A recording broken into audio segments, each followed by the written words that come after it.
কুমিল্লা আদর্শ সদর উপজেলার মাঝিগাছা জনতার বাজারের মার্কেট মালিক ও ব্যবসায়ী সমন্বয় পরিষদের নির্বাচনে সভাপতি পদে মোহাম্মদ আলমগীর হোসেন ও সাধারণ সম্পাদক পদে ইমতিয়াজ আহমেদ ইপু নির্বাচিত হয়েছেন। রোববার বিকেলে মার্কেটের মালিক ও ব্যবসায়ীদের উদ্যোগে নবনির্বাচিত কমিটির সদস্যদের সংবর্ধনার আয়োজন করা হয়। এ সময় নবনির্বাচিত কমিটির সভাপতি মোহাম্মদ আলমগীর হোসেন সহ সাধারণ সম্পাদক ইমতিয়াজ আহমেদ ইপু সহ নতুন কমিটির সদস্যদের ফুলেল শুভেচ্ছা জানানো হয়। সম্মিলিতভাবে বাজারের উন্নয়নে কাজ করার অঙ্গীকার করেন নবনির্বাচিত নেতারা।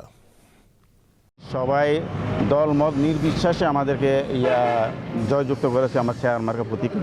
তাদের প্রতিশ্রুতি যেটা আসবে ভবিষ্যতে, এটা আমি সবাইকে সম্মিলিতভাবে চেষ্টা করবো তাদেরকে মেটানোর জন্য। আমরা চেষ্টা করব আমাদের জনতা বাজারকে আমরা একটা নতুন পরিচিত করার জন্য, যে জনতা বাজার একটা স্ট্রং কমিটির মাধ্যমে তাদের যে আগের যে চলমান প্রক্রিয়া ছিল ওইগুলা থেকে বেরিয়ে আসে নতুন আঙ্গিকে তারা সাজিয়েছে।